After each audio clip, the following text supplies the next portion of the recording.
HTML table tag क्या होता है, इसका उपयोग हम लोग वेबसाइट में कैसे करते हैं, चलिए देखते हैं हम लोग प्रैक्टिकली। आप ओपन कर लीजिए अपना VS कोड और VS कोड ओपन कर, यहाँ पे आपको एक फाइल बनाने है किसी भी नाम से, जैसे कि मैं यहाँ पे raj.html डाला हूँ, ठीक है। इसके बाद आपको क्या करना है, यहाँ पे जो HTML का बेसिक स्ट्रक्चर होता है इसे आपको लिख लेना है, जो कि पिछले वीडियो में ऑलरेडी हम लोग देख चुके हैं। इसके बाद हम चाहते हैं कि इस तरह से एक टेबल बने और इस टेबल के अंदर हम चाहते हैं एक रो हो और इस रो में क्या करना है कि हमें कुछ हेडिंग डालना है। जैसे कि मान लीजिए पहले हेडिंग में हम चाहते हैं कि मेरा नाम हो और दूसरे हेडिंग में ब्रांच हो, जैसे यहाँ पे नेम डालेंगे, यहाँ पे ब्रांच और यहाँ पे रोल नंबर। तो चलिए हम लोग देखते हैं कि कैसे ये डिजाइन करते हैं, कैसे हम लोग बनाते हैं। तो देखिए पहले तो आपको ये टेबल बनाना है, तो एक टेबल टैग लिखना होगा और इस टेबल टैग के अंदर हमको ये पहला रो बनाना है।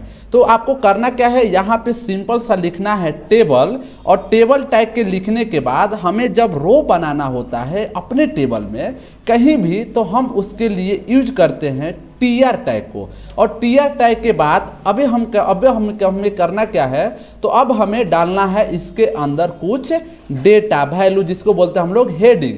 तो हेडिंग में नाम, ब्रांच और रोल नंबर। तो इसके लिए हमें क्या करना है कि जो TR टैग हम लोग लिखे हैं, TR टैग के अंदर डालना है TH, और इसके अंदर जो भी हेडिंग देना चाहते हैं आप उसे आप लिखेंगे किसके अंदर, तो आपको लिखना है TH टैग के अंदर। तो देखिए पहले में मैंने नाम लिख दिया, दूसरे में मैं ब्रांच लिख देता हूं, ठीक है ना, और तीसरे में मैं लिखूंगा रोल नंबर। तो चलिए यहाँ पे जैसे कि हम लोग लिख दिए। तो चलिए अब चेक करते हैं कि क्या जो हमारा रिक्वायरमेंट था ऐसा ये बना है कि नहीं बना है। तो इसके क्या हम लोग क्या करेंगे, रन करेंगे, और रन करने के बाद चेक करते हैं कि बना है कि नहीं बना है। तो देखिए यहाँ पे हम लोग ने जो हेडिंग लिखा था वो तो आ चुका है, लेकिन इस तरह से अभी एक टेबल नहीं बना।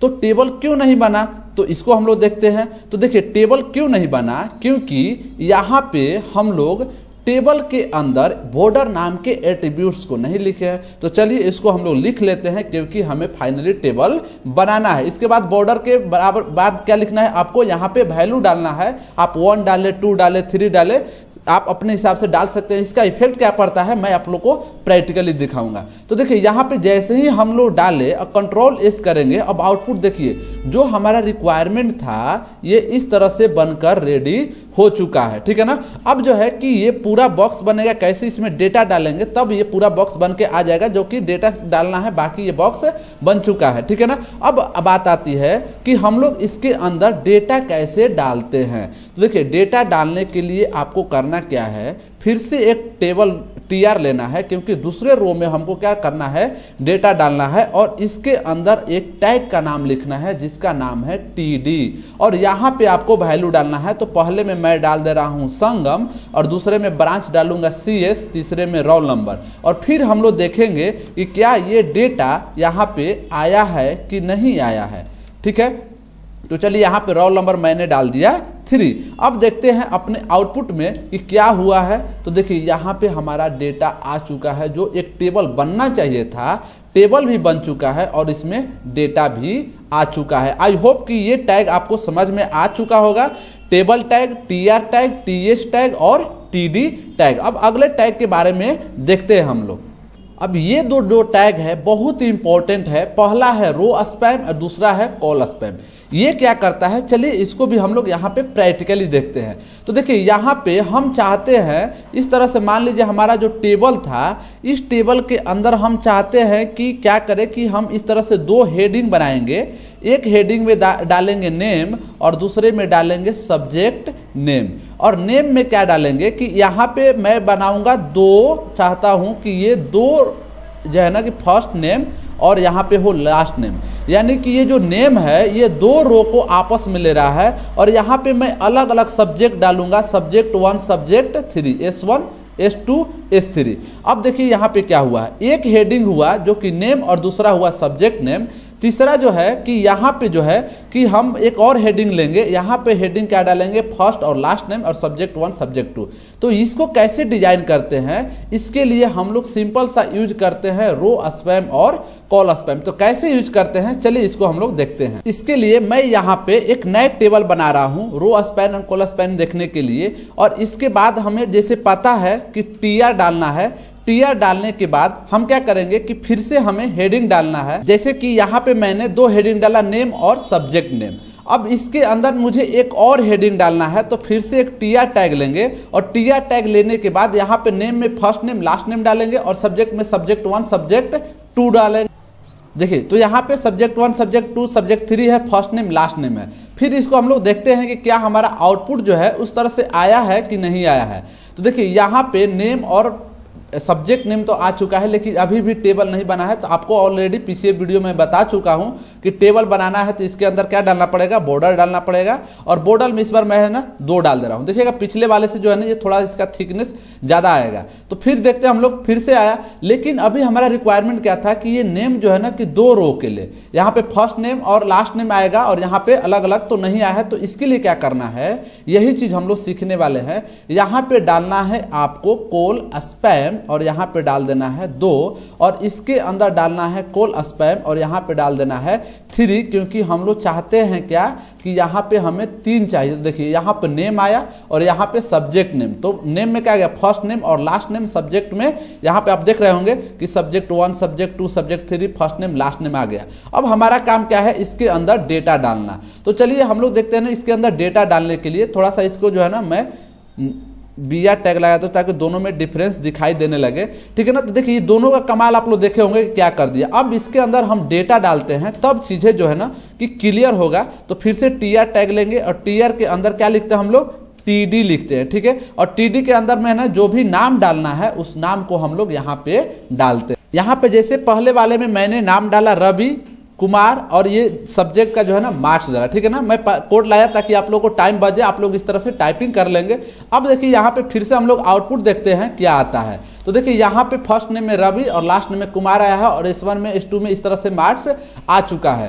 तो आपको जो भी जब कभी भी ऐसा जरूरत पड़े रो और कॉलम को आपस में मर्ज करने के लिए तो कैसे करते हैं उस चीज को मैंने बता दिया। अब जो है कि मैं चाहता हूं कि यहाँ पे अभी तो कॉलम को आपने देख लिया, रो को कैसे करते हैं। तो यहाँ पे मैं अलग अलग नाम डाल दे रहा हूँ, रवि के जगह पे राज कर दे रहा हूँ, ठीक है ना। अब जो है ना कि राज को मैं चाहता हूँ कि 2 रो ले, तो कैसे लेगा, तो इसके अंदर हम जाएंगे और डालेंगे रो स्पैम और इसमें हम डाल दे रहे हैं 2। अब देखिए इसमें डिफरेंस क्या दिखाई देगा आपको, ठीक है ना।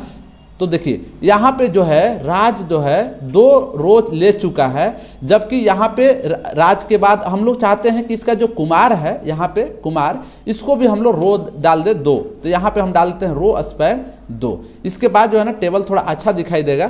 तो देखिए यहाँ पे राज और कुमार दोनों ही इसने क्या किया, 2 रो लिया है। 2 रो लिया है कि नहीं लिया है। इसके बाद यहाँ पे जो हम लोग अगला नाम डाले हैं रवि का, उसको देखिए यहाँ पे। तो जैसे यहाँ पे आप देख रहे होंगे कि मैंने रो का भी जो है ना कि उपयोग बता दिया कैसे करते हैं। तो देखिए यहाँ पे जो मैंने बोला कि राज और कुमार 2-2 रो लेना चाहिए, तो रो लिया है कि नहीं लिया है, इसके लिए हम लोग कैसे चेक करते हैं। तो देखिए इसमें जो डेटा डाले हैं यहाँ पे हम लोग आउटपुट मैं आपको दिखा दे रहा हूँ। देखिए यहाँ पे राज और जो कुमार है यहाँ पे क्या किया है, 2 रो को आपस में लिया है। अब जो ये रो खाली था इस रो के लिए मैं यहाँ पे अलग से डेटा डाला हूँ, देखिए यहाँ पे 3-3, ठीक है ना। तो अब आप चाहते हैं कि ऐसा जब कभी भी रो और कॉलम को आपस में मर्ज करना हो तो इसे आप कर सकते हैं रो और कॉलम को यूज करके, ठीक है ना। एक और मैं आपको लास्ट में बता दे रहा हूं यहाँ पे, जैसे कि देखिए ये कोड है हमारा समरी का और समरी में हमने क्या बोला कि एक ही साथ में इसको रो 2 करा दिया और कॉलम 3 करा दिया। तो इसका इफेक्ट क्या पड़ता है, देखिए यहाँ पे मैं आउटपुट में दिखा दे रहा हूँ, ठीक है। यहाँ पे देखिए समरी जो है ना कि रो कितना लिया है, देखिए इस तरह से बात करें रो का तो रो ये 2 ले चुका है और कॉलम इस तरह से 1-2 कॉलम ले चुका है। और भी इसमें अगर हम डेटा डालेंगे तब चीजें और भी अच्छे से समझ में आएगा। तो आप लोग इसे प्रैक्टिस करते रहें। तो यहाँ पे मैंने दोनों अलग अलग बताया और दोनों साथ में भी बता दिया, तो इसे आप यूज करके देख सकते हैं। देखिए कितना अच्छा रहा हम लोग का टेबल बना है। यहाँ पे पहले वाले में इसमें नेम और सब्जेक्ट नेम में इसने क्या किया था, 2 जो है ना कॉलम लिया था और ये तीन कॉलम लिया था, और इसने क्या किया है देखिए, ये कॉलम 1, कॉलम 2, कॉलम 3 लिया है और रो 1, रो 2, यानी कि जो भी हमने यहाँ पे रिक्वायरमेंट दिया था वही सारे चीज़ ये किया है।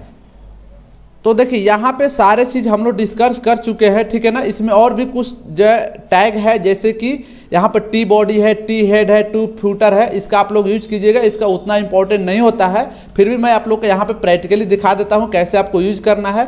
तो देखिए टी हेड जो होता है इसको हम लोग यूज करते हैं जितने भी हेडिंग होता है उसको एक जगह एक ग्रुप में करने के लिए, ठीक है ना। तो आप लोग इसे जितने भी हेडिंग देना चाहते हैं उस हेडिंग को आप टी हेड के अंदर डाल दे। ऐसे जनरली देखेंगे तो आपको कुछ भी इफेक्ट नहीं पड़ेगा, कहीं भी इसको आप यूज कर सकते हैं। देखिए यहाँ पे देखा है तो कुछ भी रिजल्ट में जो है ना कि इफेक्ट नहीं पड़ा है। चेंजिंग देखना है तो आप यहाँ पे लिख लीजिए थोड़ा सा, कुछ भी स्टूडेंट लिख देते हैं हम लोग, STUDENT, ठीक है ना, स्टूडेंट लिखते हैं। तो देखते हैं थोड़ा सा कि चेंज हुआ है कि नहीं हुआ है। तो यहाँ पे स्टूडेंट का नाम आ जाता है। इस तरह से आप चाहेंगे तो इसे चेंज कर सकते हैं। आप यहाँ पे Ctrl+S मैंने नहीं किया था इसीलिए यहाँ पे नहीं दिखाई दिया। तो आपको क्या करना है कि इन सभी को यूज करके प्रैक्टिस करते रहना है।